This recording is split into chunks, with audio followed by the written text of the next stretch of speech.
Okay, my name is Kathleen and I enjoy riding with my grandchildren. And the reason I'm giving this interview today is to talk about some of the tricks and tips for cycling with kids.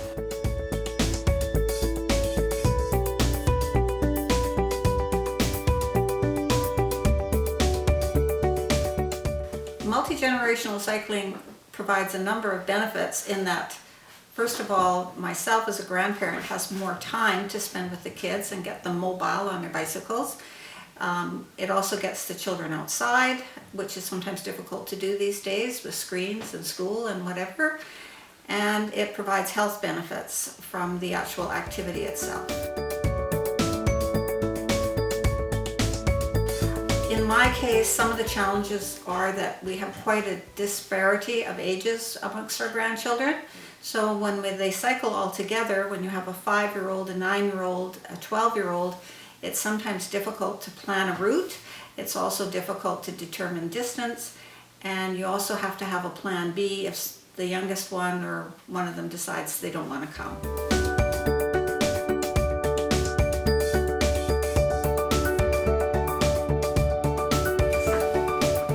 Yes, we actually have quite a few. Particularly when we're cycling, and I'm actually amazed at how well the kids do on the roads. They seem to know, of course they do enough cycling with their parents and with their friends, that they do understand what a stop sign is, how to watch for traffic, and it's just a matter of reminding them, I think, that they're sort of in a dangerous place. The other thing is we don't generally bike much in trafficked areas. I try to keep the routes to very low traffic or no traffic, such as the trails and pathways.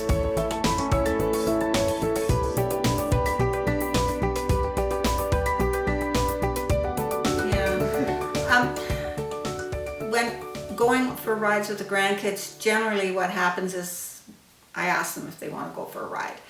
Or I say, I'm coming over, let's go for a bike ride. And sometimes they all come, and sometimes they'll all say they don't want to come. So I don't generally worry about it too much because it should be a voluntary thing. And for the most part, when they do come, they're quite happy to come.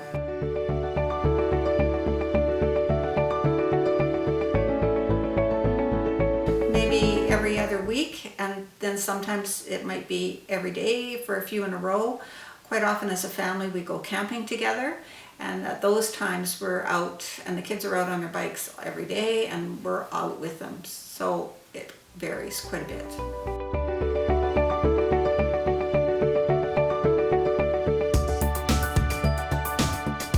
We just spend a lot of time running around looking for helmets, checking bike tires, organizing the route, sort of reminding them of the safety aspect, and we pick a place where we're going to go, and generally, or quite often, there's a bit of a carrot at the end, whether it be a playground or a treat or something, to get them all really enthusiastic about coming.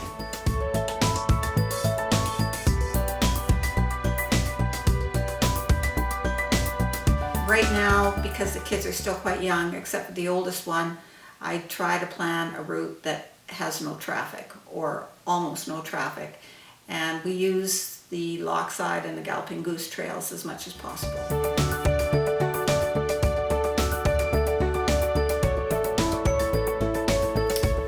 Yes, particularly for the 5-year-old and the 6-year-old. It's important, and quite often I tell them too that we will ride as far as a certain landmark and then they can go off on their own, and yet they're still in sight for me, and they'll stop and wait and then we can come back.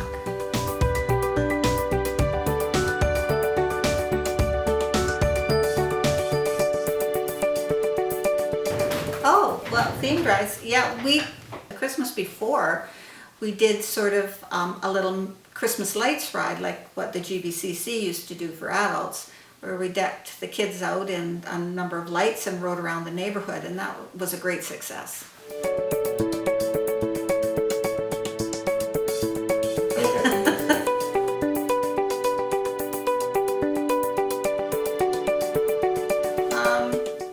one of the main things about cycling with any child is that you should always keep in mind that it's a life skill, that there's so many opportunities to cycle, particularly nowadays.